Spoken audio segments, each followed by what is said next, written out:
even if I was swollen. I don't need my penis to shrink anymore. I can't find it now, let alone after the cold water. That's exactly right. There's no my kidding. sentiments exactly. Mm-hmm. So open the show. Okay, so we ready to roll, George? We're rolling. We've been rolling. Okie dokie. Well, welcome to another episode of Ask the Old Man with Uncle Marvin. And I am so pleased to have as my special guest Mr. Ron Garrett. I don't know how pleased you're going to be when the show is over, but you know what, Ron? I've been dealing with you for over 20 years. I could deal with you for another hour. Yeah, I can. I remember you dragged in with the car drag in the back end of your trunk on the ground on that Lincoln what town car that you had. The town car, yeah. It was relatively fresh and new, but something wrong with the air suspension on those cars. A lot of those cars did that. Yeah, well, it's because I had the dead bodies in the trunk. That's what it was. Well, you came from Chicago, where dead bodies are part of a business. Yeah. I brought it from New York, actually. I brought all the dead bodies to bury in the desert. So this is your new show, Ask the Old Man with Uncle Marvin? Ask the Old Man with Uncle Marvin, Ron. What a switch, huh? You used to ask me questions. You used to have me on your show. That's right. You've been on my show a couple of times. Yeah. So let me tell you who Ron Garrett is. Ron Garrett is a former entertainment director and marketing director at the old Sahara Hotel. Yeah. And he's got a hell of a resume of being in Las Vegas, Reno, Laughlin. All in Nevada. All of Nevada. Yeah, all Nevada. And he's been in the gaming business forever. And Ron, tell the people out there that what you did, what you're doing. All right. My favorite subject, by the way, is me. Yeah, of course. I enjoy that always part of has it. Always will be, too, by the way. Just ask my friends. Shut up, Rod. Well, let's see. It all started at a 5,000-watt radio station no, I'm only kidding. That's the way WKRP in Cincinnati opens up. Oh, yeah. Yeah, which is one of my favorite shows from those days. Yeah, the 60s. No, I was a DJ. I was running around the country as a disc jockey. I started, I was on the air actually when I was 15 years old on Long Island. Right. On a station WBAB in Babylon, Long Island. And I was only 15. And I was in high school, so of course, having my own radio show at 15 in the afternoon from 3 to 5, everybody in the school wanted me to say their name. So I became famous in school by saying, this goes out to Susie and Johnny, and what'd you guys do last night? And I saw you at the coffee shop. At the Hop. At the Hop. Well, I would try to say disco. We didn't have any. Local bar, yeah, maybe. Yeah. But in New York, 18 was the legal age. They've moved it now to 21. But you could drink at 18. Yeah. So we all snuck in when we were 15, with the fake IDs and the phony pictures and all that. Right. So that was my DJ beginning, and then into the service for a while, 4-year education of how to live life in the Air Force. And for me, it's better than college. And from there, many, many different things. I was a comic in Detroit, and I was doing some radio shows there. I was a DJ a couple of times. In Detroit, down in Ohio. I worked in Toledo, in Cleveland, in Chardon, Ohio. And then off to Phoenix, Arizona. I worked in Albion, Michigan, Marshall, Michigan, Grand Rapids, Michigan, Saginaw, Michigan. Wow. Radio stations in Vermont. And then off to Phoenix, worked there on radio. I worked in Los Angeles on KHJ in 1969. It was the #1 station in the world. And also in San Diego for a while. And then that got me to... back to Phoenix, Arizona, where I met a young man at the time, Mel Larson, who was the marketing director for the Mint Hotel downtown Las Vegas. What year was that? This is 1970. 1970. I was a rock and roll disc jockey on a Phoenix radio station, KRUX, Crux Radio. Crux. In Vegas, the big station was Keno, Keno, but still around. But at the time, that was #1 in town. AMs were popular then. And I got going with I met him. He liked what I was doing. He asked me to help him out at his drag strip. He had a racetrack, Mel Larson's Phoenix Dragway. I love cars. So I was out there calling races, and then one thing leads to another. And he said to me, would you like to be in the marketing department at the Mint Hotel in Las Vegas? And I said absolutely, positively, without a shadow of a doubt. And I came to Vegas September 1st in 1971. Wow. And the rest is what they say history, but not really.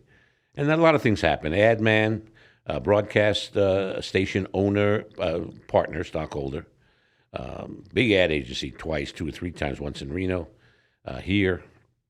Then I got into casino business with Bill Bennett at Circus Circus. And for the next 18 years, from 1990 to 2008, I worked with the Circus Circus people and went from the Edgewater in Laughlin to the Colorado Bell in Laughlin to Circus Circus in Las Vegas, back to Laughlin as general manager of River Palms. Now it's called the Lakeside Inn. Lakeside, yeah. I think it's a Dottie's Yeah. casino. But we had a full-blown with showrooms and all that. And then I got called back to Vegas from Laughlin. I liked Laughlin. And worked at Circus Circus as the entertainment and marketing director of the property, and then eventually corporate marketing director. And then Mr. Bennett bought the Sahara from Paul Loudon, who currently is the proprietor of Vic's downtown. Have you heard about Vic's? No. That's a new restaurant down by the Smith Center. Oh, really? And he called me back. He says, come on and join me at the Sahara. And I did. And I signed on there. And I was at the Greek Isles before that. Right. That was Debbie Reynolds' Hollywood Hotel. Yes. And it became the Greek Isles, and I was general manager there for 2 years. And that's where you and I started hanging out. Right. At the Greek. I had a nice showroom there. Remember Debbie Reynolds' Yeah, Hollywood Theater? Yes. Had some good shows in there, and including some strip shows. But mostly the Rat Pack. The first Rat Pack that Dick Feeney produced with Sandy Hackett. Right.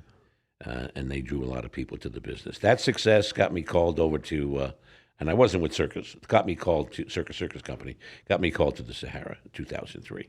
And I was there in 2008 as the entertainment director, the marketing director, and the nighttime GM, by the way. Nighttime GM. So my job was 9 to 5. That's when we came in. That's when we came in and we signed everything we could see. We signed everything to you. That's right. Yeah, we got everything covered. That's when you came in with the sack pack. Sack pack. Which was who?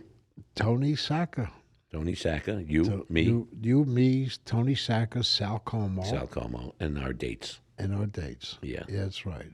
And our dates. And our dates. You're still with yours. I'm still with mine, happily married. Oh, that's good news. Yeah. Right? And, it was a lot of history, boy. It's a lot of history, a lot of good times. We had a lot of fun. Especially when we signed everything to you.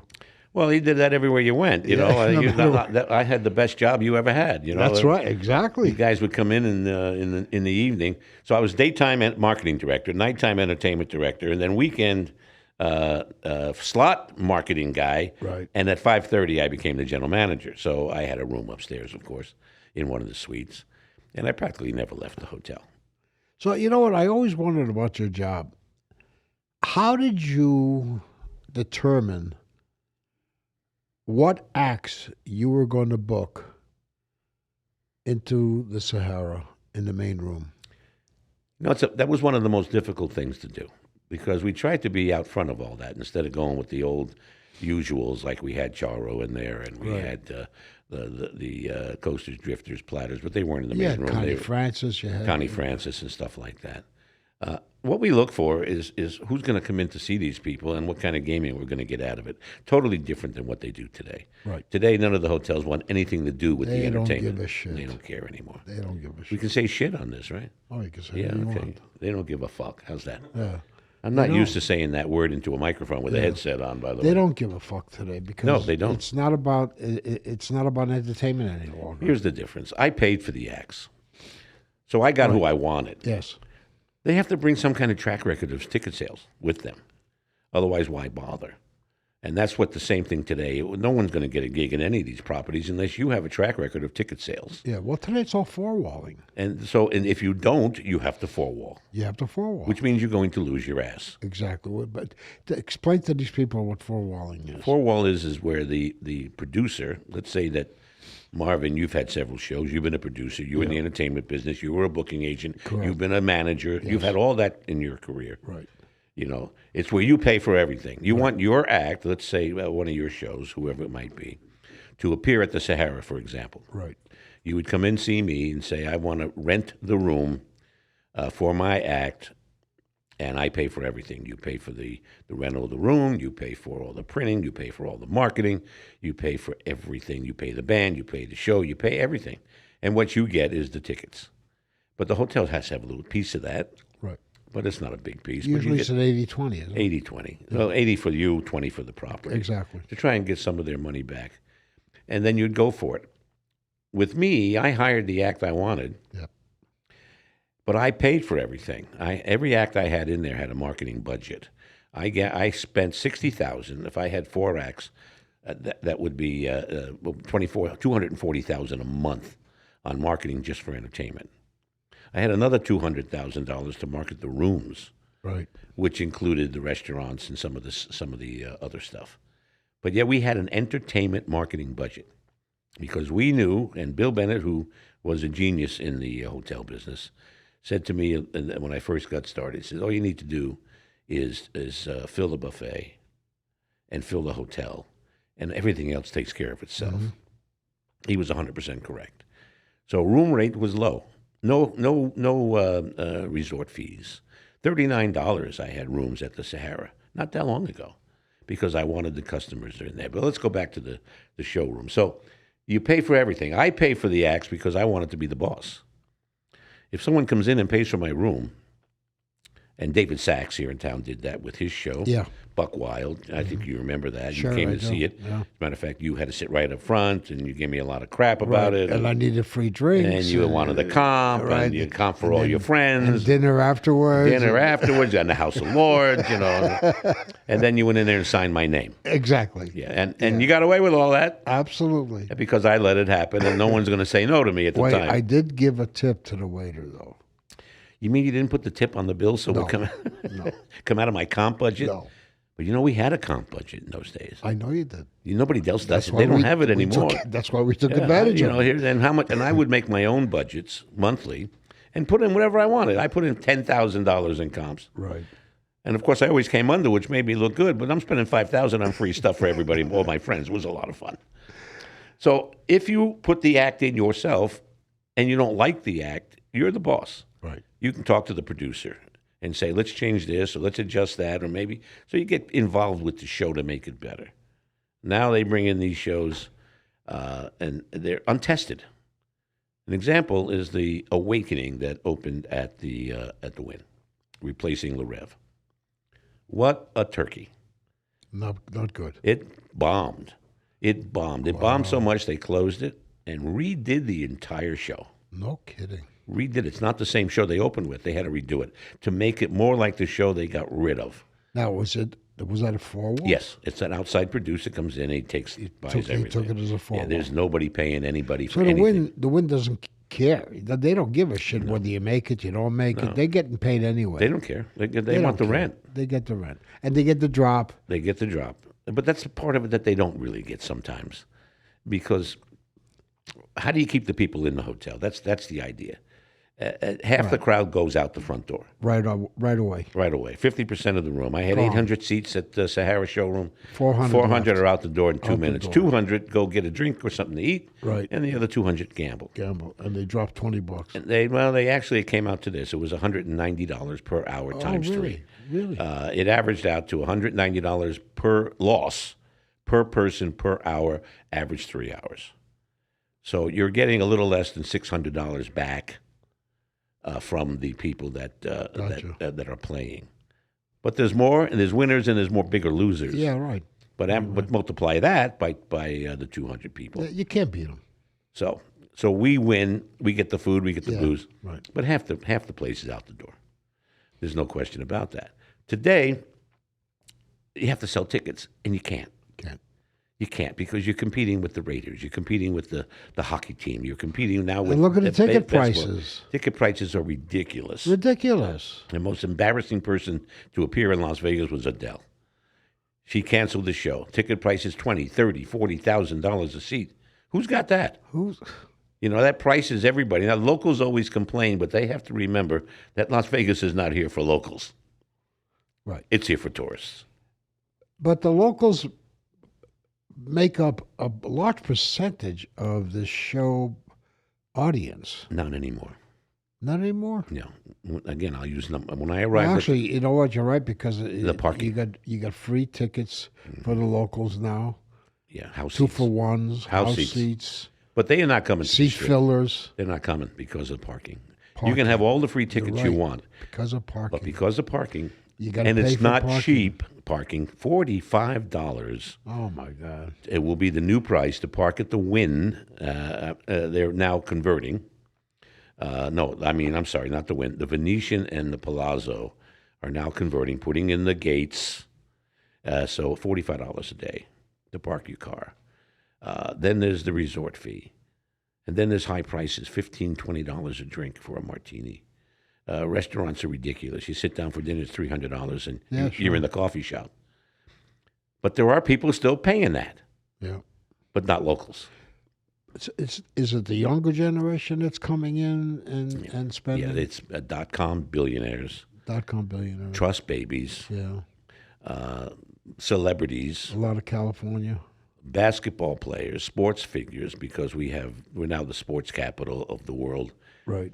And there's a positive there. The one thing about being the sports capital, it takes us to another level. We're still the entertainment capital of the world, but not in the lounges. I don't see how. How are we the entertainment capital? We of the still world? have Bruno Mars. We still have Adele. But we those still have aren't. the Those High are Line. events. Taylor those Swift are is not coming. shows. Those are events. Those are events. They come in for a day or two, and they're out of here. There's no more residency shows. No, that's a like joke. we used to have back in the day when artists used to come in for 2-3 weeks at a run. That was a residency. That was a residency. Now, once a week, they call a residency. That's ridiculous. So if it wasn't for the Italian restaurants in Las Vegas, all the local entertainers who normally would be appearing in every hotel's lounge, which are no longer there, No more lounges, right? they wouldn't be working. That's correct. So they are working, and they're working. Thank God for those places like the Italian American But Club. the pay is very The pay is little. no different than it was 25 years ago. Is that ridiculous, Ron? That's ridiculous. I have to say this, and what we pay for musicians is exactly what my shows pay for musicians. What people are paying, $100 a gig? 100 to 150, and that's what we paid 30 years ago, 20 years ago. And they have a union. And they had a union. They don't have a union. They have what they think is a union, Yeah, right. but they used to have a union that you did not mess with. Right. Because guess what? It was in the day when we had the boys taking care of business. Right, exactly. They made sure everybody made money. Well, I remember when I had the show Tropical Passions at your place. That's right. And You were the general manager of a great show that was from the Free Cuba pre-Cuba. from Miami. What do we have? We had Recorrido. 60 cast, You had 35 cast members. 35 cast members with musicians and Yes. dancers and the singers. Great music. What a show. What a show, right? Right. And the unions killed us. The Stagehands Union killed us. Stage had. Do you know? I don't know if you. I'm sure you're aware of it. We had, because we had a Cuban review show. We had a dresser, a woman that would come in and dress, Wardrobe. a wardrobe. Yeah. And she was non-union, but she spoke Spanish. The union, I'm sure you're aware of it, that the union came in and said we needed to have a union wardrobe person, a shadow. That's right. But she spoke no Spanish. That's right. It didn't matter. We still needed a shadow. I And recall. we had to hire a shadow. You had And to hire she did a chef. nothing just to sit there. Nothing. And I had one guy I was paying $1,000 a week to push one button. When I had the Shintas show in that showroom, Yeah, right. they would, at the end of the show, they would light up the Shinta sign, and it would spell across the screen. Right? It wasn't there, but until the end. And this is the job this one guy had because $1,000 a week. $1,000 a week, and all he had to do was push the button, Incredible. and the sign would come down and light up. Just incredible. And I couldn't get rid of this guy. Yeah. I said, $1,000 a week to push the button. I said, so he's sitting there the entire show, and I walk by him, and I said, look busy. How do you look busy when your job is to put, so he put his finger up like this. I said, "Oh, stay like that. You can see it on TV. Look busy. So he has his finger on the button like this. Look busy.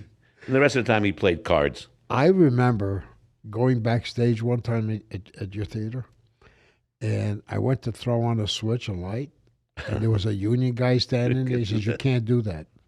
I said, what do you mean? He says, you can't do that. A union guy has to throw That's that right. switch. To throw on a switch for a light? I had one guy I couldn't get rid of. I tried to fire him 10 times. I got overruled by HR each and every time. You know, there's so much, you got paperwork. You got to go through paperwork, how many offenses you get. Yeah. And so you can't fire nobody in the stagehands union. Don't you think that? But they do a good job. Let me say that, too. Let's just give them credit where credit's due. But look what you got to pay. But you pay a lot. $14,000 a week. For union, I remember. 2006. Yeah. The Tropical Passion I show. remember.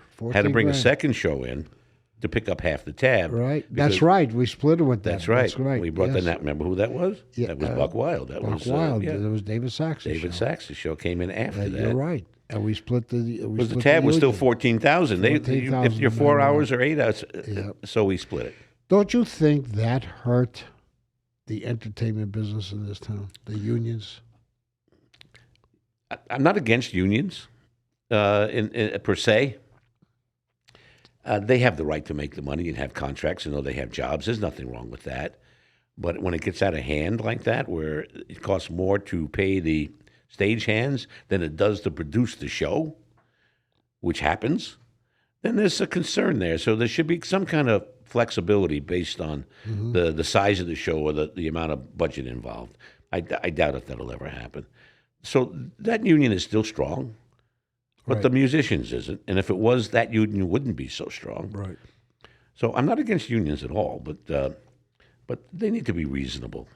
And what is the latest thing? The UPS guys, they're getting $150,000 the driver. Yeah. I'm going to start driving a truck. Yeah, but you know, they don't just drive. Well, they unload and They unload and pack and deliver. $150,000 a year. Maybe that's a little excessive, but Maybe. But still, I mean, I think the unions have ruined this country. Well, the culinary union in Las Vegas was run by the mob to begin with. It has not any of the strength it used to have, but those unions are necessary in order to have they are necessary, but they're flexible. You don't have to do if someone came in to want to be hired as a cocktail waitress, you couldn't hire that person unless they were in the union. Right. And they couldn't get in the union without referrals and somebody to vouch for them and all that kind. Today, they can go to work right away, and we have to send in a referral, and usually they would get the job. But back in the day, Ron, 60s, 70s, 80s. I'm 70s, 80s, and 90s for me. Okay, 70s, 80s, and 90s. Yeah. This town was Cooking. Well, it was a bargain. It was a good place to come. 99-cent breakfast. Exactly. Gone. Buffets. Gone. $1.99 dinner buffets. The pandemic killed all the buffets, by the way. Too many sneeze guards. Not enough sneeze guards. Right. But who's got a buffet? I remember a $99 from New York. A $99, what do you call it? Airfare, room. Yeah. You came in on a Thursday, you left Junkets. on a Sunday. Where there's no more junkets. $99 Thursday to Sunday and Sunday to Thursday. Mm-hmm. Those were the 2 days of travel, Sundays and Thursdays. That's right. And you had a 4-day, 3-night package, $99. Right. But boy, did they make a ton of money on the gambling. This is what's changed there, Marvin. The hotels no longer own anything inside their properties. That's right. They used to run the restaurants. They used to run the showrooms. They used to run the gift shops. They had all the concessions that are in there, the shopping areas, all owned by the property itself. Everything inside. Yeah, today they're landlords. Yeah, that's right. Everything inside the Sahara was owned by the Sahara. Right. Now you go to the Sahara, every restaurant is gone. They belong to somebody else. The only thing the hotel gets now, gaming, booze, and room revenue. But isn't some of the gaming also farmed out to a third Well, party? if you don't have the proper licensing, you got to find somebody. The Virgin Hotel. Yeah. The Indian gaming is running that. The Michicans. But that's okay. I worked for the Indian casinos way back when. They were an interesting crowd. They were operating without licenses in California, but the police and the county, the sheriff, they couldn't come on the property because it was a reservation.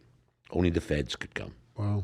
The feds weren't about to raid Indian reservations again 150 years after they did it the first time and killed everybody. Yeah. They weren't about to come in again, so they let it go.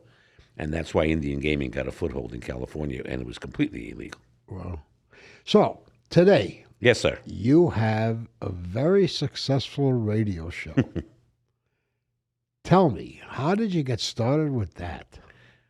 Well, it's I wanted to be on. I've always liked being on the radio, and I wanted to do another radio show, and it started because of Tony Sacca. Actually, Tony Sacca had a long-term Vegas guy, and was on TV here for 35 years on television. Excuse me, for people who don't know who Tony Sacca is, Tony Sacca was discovered by Siegfried and Roy Siegfried and Roy in Puerto Rico. Puerto Rico. Yeah, And he saw Tony Sacca had a brother, and Robert, and Siegfried and Roy discovered them in Puerto Rico, and he asked them to come to Vegas to perform at the MGM, And which was Bally's, which is now the Horseshoe. Oh, sure, right. And so they came, and Tony Sacca, Tony's brother, died, and then Tony Sacca continued on, and he became he was press, he was marketing, he was a performer, he was a producer, he was a director. Tony Sacca he even got his star on the Las Vegas Strip. Well, Tony was good at giving people a hand up. And he was one of our best friends. And he gave people a hand up. He let people come on his TV show, right? And the Boulder Station show, and the Vegas Entertainment Las Vegas style. No matter what, whether they were big, famous or not, I do the same thing. When he passed away, about 3 years after that, he passed away in 2017. In 2020, in January, I began 3 years after he died, I began the radio show on KMZQ 670 AM, right before the pandemic hit. And there was nobody wanted to be on the show. Who's this guy? Blah, blah, blah. The pandemic came. I went off from March to July 4th of that year, came back on in the middle of the pandemic, and realized that all the entertainers in town weren't working. So they all had time to appear on, at the time it was called the Las Vegas Rocks radio show. Now it's Vegas Live Entertainment Radio. So I had my choice of every act in town, Marvin. I even had you on the show. Yeah, you did, but the first show, I think. From the first shows, yeah. Because they weren't working. So I gave them a platform like Tony Sacca did.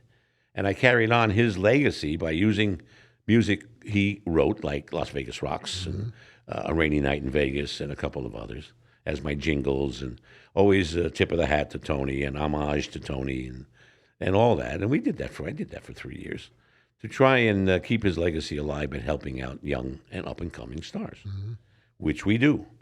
I have good stars on my show, and I have not so famous people on my show, but all talented, of course. The only thing I care about is talent.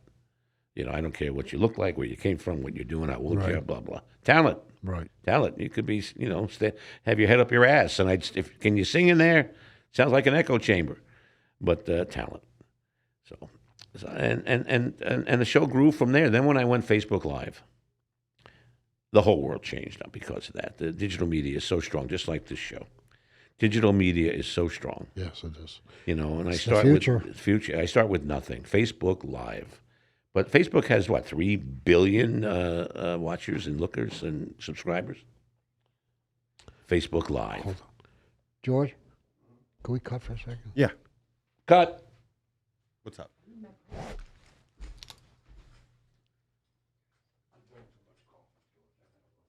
He's got to go to the bathroom. I'll ask Ron some questions. Ron, rapid fire time with George, the engineer here. Okay. So I've asked Marvin this question before. I wanted to get your take on it. The microwave, when it first came out. Yes. Did you have a microwave? Sure. Not a microwave oven. We're talking about a microwave signal from one place to another to do a remote. Yes? A microwave signal? Yeah. So what are you talking about microwave? I'm talking about like the thing that we put Hot Pockets in. Did I have a microwave when? Like when it first came out? Oh, sure. Yeah? Absolutely. Any issues with those microwaves? No, just afraid of them because we all thought they were atomic bombs and they were going to, we got to stay away from the waves. Other than that, but they were huge. Yeah. And now they're tiny, but that's what happens. Yeah, I had a microwave from the get-go. First day, maybe.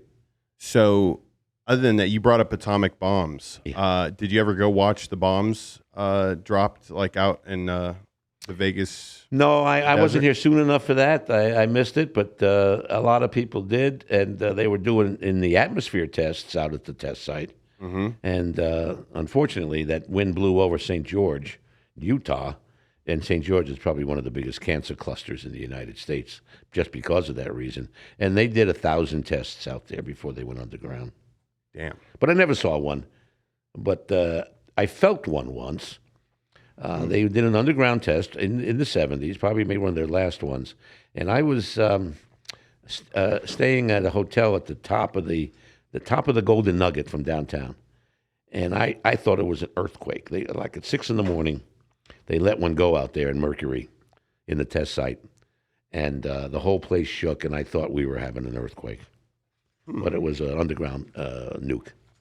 And I think it might have been the last one. Did you see the movie? Did you go see Oppenheimer? No, I watched it illegally, like pirated, second day on a website. It's not the same, though. No, it's not the same. But I wasn't there at that time. But we still have that atomic bomb legacy in Nevada. Marvin, he told me he was afraid of microwaves, too. I asked him the microwave Was question. that why? Okay. You afraid of microwaves? His microwave blew up. My first microwave. Yeah. I remember living in Brooklyn, and we had our first microwave, and the thing just blew up. I was just saying that. The only thing I was afraid of, that damn thing was going to explode. It did. Yeah, because they were doing it.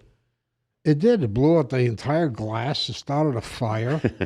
I had to call the fire department, burnt my linoleum floor, and it was a nice insurance claim, though. Well, the name of the show is Ask the Old Man. A nice insurance claim. Here you go. Let me see your watch. The name of the show is Ask the Old Man. Right. Uncle So Marvin. ask. So I got to ask you a question. Go ahead. Why, Marvin? Why? Why? Why are you in Vegas? You got in your car. You were known as Marvin the Jeweler. Right. You know, just like in the mob movies. Marvin the Jeweler. Right. Well, You had a big jewelry store business in Chicago. You had this great worldwide agency, entertainment company. right. And next thing you know, you pack up your car, you grab your honey, and you drive to Las Vegas. Well, Why? it was 2002, Mhm. and at that time, my former brother-in-law, Tony Orlando, Right? was doing a residency show for 3 months at the Golden Nugget and asked me to help him do the show. So I lived at the Golden Nugget for 3 months when I first came out. Okay. Oh, wow. And then I decided I was going to lose 200 pounds. So I lost 40 and I left her behind. That's right. I left her behind. That's right. And I decided I'm going to stay here. And went into the entertainment business full time. You did good. I did You did fairly well, You did good. except all these guys, all these entertainers, for some reason, they don't like to pay bills.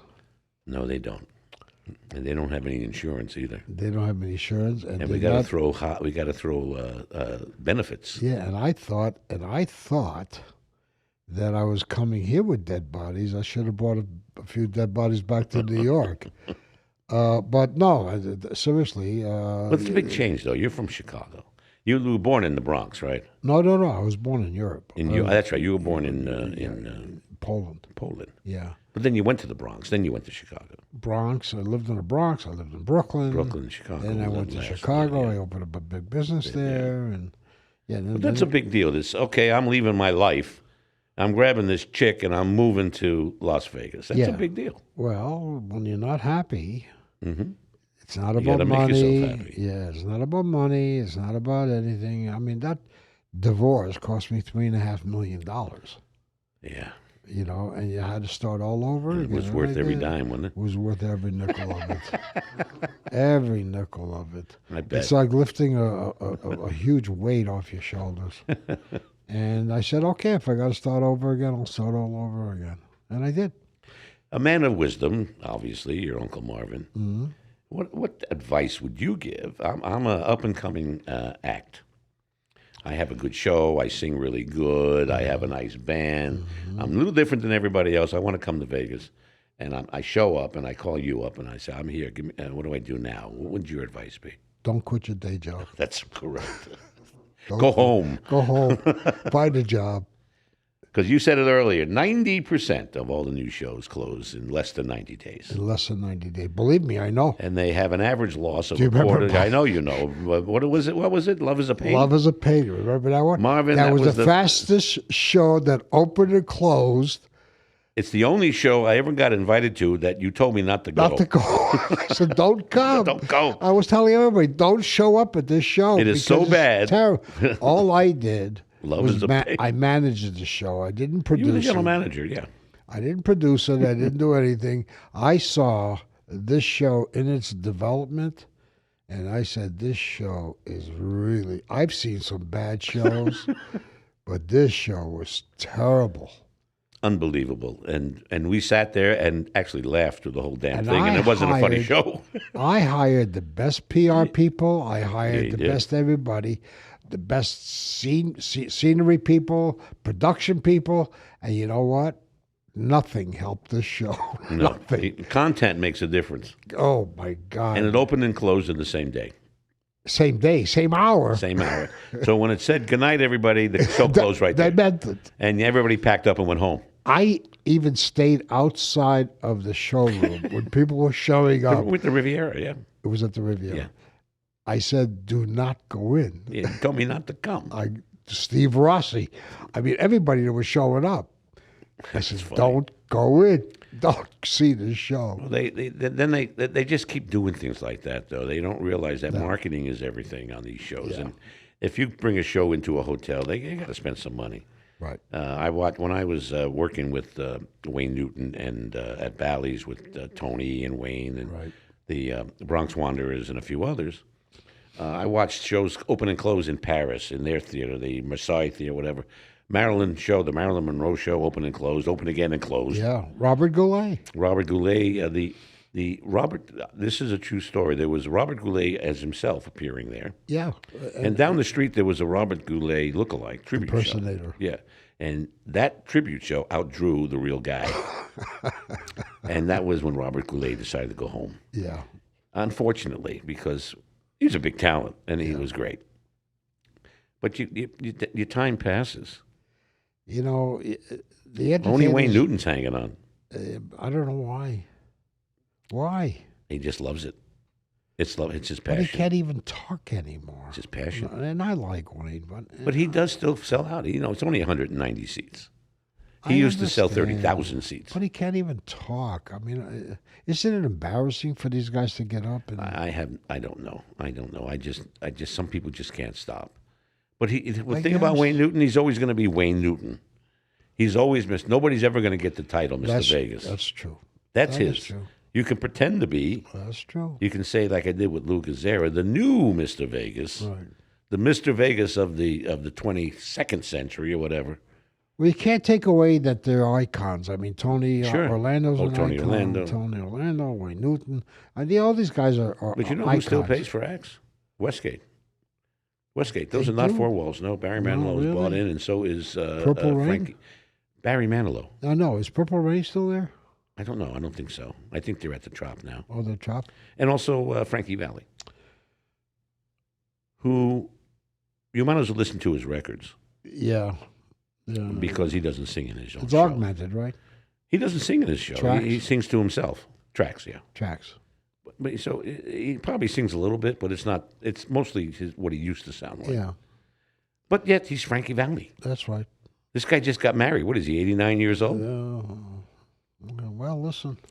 You got to have somebody push that wheelchair. Yeah. So you remember the old days with the sack pack and the Yeah, I rat? do, You yeah. remember? How did we get that name? Sack Pack? Yeah. Well, we were trying to be the Rat Pack, I guess. Yeah, the four of us, right? There was four of us: me, you, Tony Sacca, and Sal Como. Como. And I still remember that one day where I was at the Sahara and I'm standing in front of the Casbah Theater. And here you guys come, you, Tony, and Sal. Is that you thought you came walking in there like that you own the place? You start strutting from the front door all the way back to the, and I could see you guys coming. It was like Moses parting the Red Sea, and here you guys come, the three of you, the sack pack, right, to come see me for free dinner, free booze, and free shows.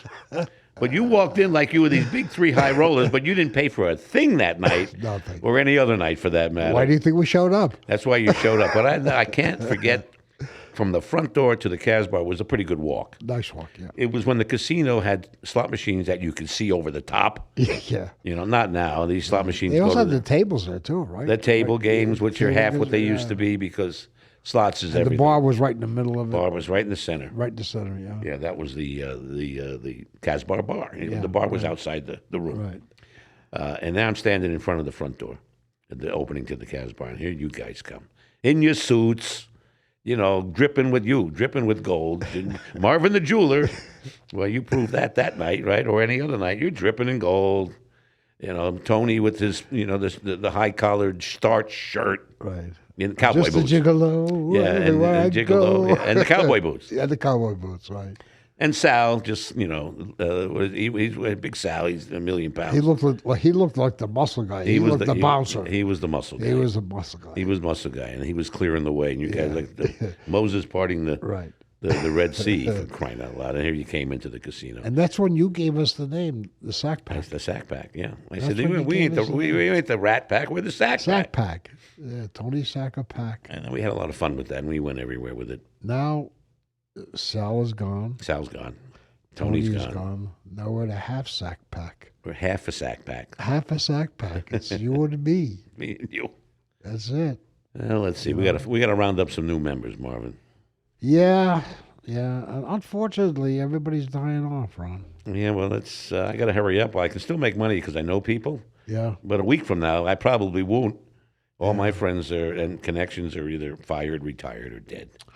Well, you know, with this business, you know, that it's Sticky Paw Studios, we, my nephew John Orlando came to me and said, Uncle Marvin, I got a business proposition, and do you want to do this? And he explained the whole thing to me, and I didn't know the first thing of a podcasting.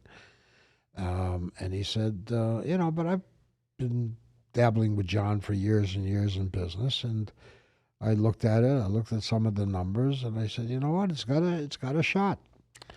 So we did. We opened it That's up. doing and, well. know, But I want to take you back a little bit. Go I want ahead. to take you back to the Yeah. strip clubs, Marvin.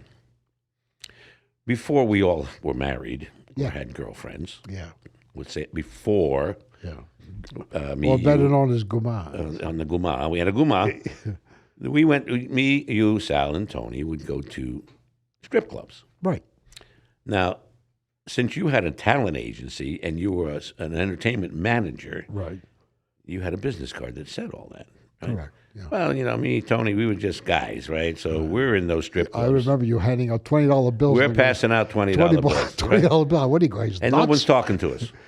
We're passing out 20s and no one's talking to us, and we're going nowhere with it, you know? Right. You want a lap dance, it's double that. In the meantime, ladies and gentlemen, the audience, that's what Mr. Marvin over here, last year, he's passing out his business cards, promising them movies, television shows, you know, no podcasts at the time, and getting all the action. You know, the little short guy, a little overweight, you know, and he's getting all the action, and us big stud dudes, we're ending up with ungats, you know, ungats. And so that worked. So we all went out and got business cards, but it didn't work. It didn't work like you did it, because you did it different. It was as if you were giving them gold. Right. What my mother didn't raise any stupid children, Ron. No. You know, so business card cost you like, I don't know what, Pennies. 10 12 cents, Pennies. right? Yeah. A $20 bill is a lot of money. A lot of money. But that was big But money that's the back Jewish then. coming out of me. Oh, are you Jewish? I didn't remember. Yeah. Yeah, of course you did. You're the king of the Jews, babe. Yeah, so yeah, it's been a hell of a ride, hasn't it? It's unbelievable that this, for me, it started in Great Neck, Long Island, with a wise-ass Yeah. kid running around thinking he knows everything, kind of like now, and end up in Las Vegas. But I knew I was coming here. In 1956, I was 13 years old, and our family left New York to take a trip to see my mother's friends in La Cañada, California, and we did it by car in our 1956 Oldsmobile Super 88 Holiday Coupe. What a car that was! Nice car. We drove across country. I stopped at the biggest ball of yarn, all that stupid stuff that you see in a Chevy Chase movie. But we came to Vegas, stopped in Vegas. And we went to the El Rancho Vegas Hotel across the street from the Sahara. It was now it's a concert center, to see Betty Grable and Harry James. They were the opening act. And I'm in the room, and at the time, I guess that I was only 13 years old. I'm looking around, and I see all these chicks, cocktail waitresses, showgirls, and I turned to my mom, who was very conservative, and I said, I got to come back here. Look at all these chicks. And, of course, I got yelled at. Now, come on, Ronnie, you can't talk like that. You're only 13 years old, for crying out loud. What the hell are you thinking about? Blah, blah, blah, blah. So I'm coming back to Vegas. No, you don't want to come here. This is a bunch of hoodlums here. I like hoodlums, Ma. Yeah. Hoodlums and girls. Why wouldn't I want to come back? No, you're crazy. You're crazy. In 1971, I was here.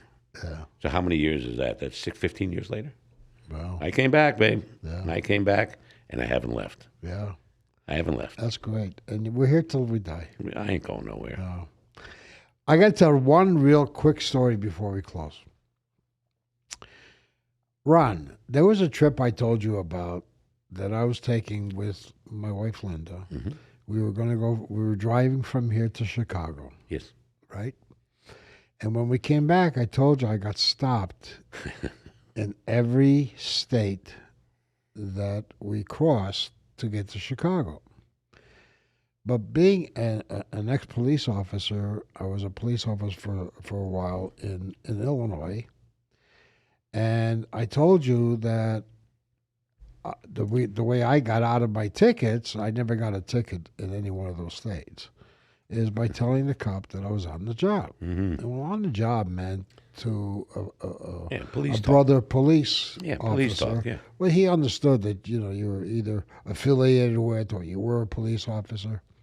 And when I came back and I told you the story, you thought you were going to use that. That's right. Tell the people what you said. Well, I was speeding. I was heading to San Diego, and in my Corvette back then. Right. And I was going real fast, right? But you had just told me that story, on the job. Oh, okay, did that really work? So I'm doing that. I get pulled over by the California Patrol, Chips. Guy comes up to me, and I roll down the window, and that's before everybody was a criminal, and keep your hands on the wheel, and before then, before they still talk to you. And he comes up to my window, and he says to me, "You're going a little fast there, pal." I said, "Well, that's okay, because I'm on the job." I'm thinking I'm going to say I'm on the job because, that worked for Marvin. The guy looked at me and says, "What job?" I said, I'm on the job. He said, "That's what I asked you. What job?" I said, "Oh, come on, man. I'm on the job, police talk." He says, "So you're impersonating a policeman now?" I said, "No, I'm just on the job." He says, "What job are you talking about?" Give me a ticket. Gave me a ticket. I was 10 over. He gave me a ticket for 20 over. That's funny stuff. I come back to see you. I said, "Hey, what kind of advice was that? What happened?" And I told you the story, and we laughed for about 2 days. Yeah. Well, I got to tell you, Ron, it's been a real pleasure having you on and going through all the I didn't get to pick on reminiscing. you, Marvin. No, I'll give you one shot at it. Go ahead. That's all right. That's all right? Nah, I can't pick on you anymore. You lost all that weight. You look good. Yeah, I did. Yeah. You look good. Yeah, keto. Try it. It's keto diet. Keto, I got to do it. And you don't look like you're 100 years old. You look terrific for 100. Oh, really. thank you so You much. look really yeah. good. Well, for being 102. Also, you were the only a Jewish cowboy that I ever met. You were, when you were traveling in your motorhome, you had a cowboy hat on. Cowboy hat, the boots. And you were, on, the Jewish cowboy. You're the only one I ever knew. Absolutely. They don't call me a Suju for nothing. Do Jews ride horses? I don't think so. Oh, absolutely. Yeah. They own them. Oh, they own the horses. We might as well ride them. Ron, thank you so much for being here. We can another hour. We can do another hour. Oh, my God. We need a show. All right, folks. Thank you again. And thanks for staying tuned for Ask the Old Man, Uncle Marvin. Ask the old man.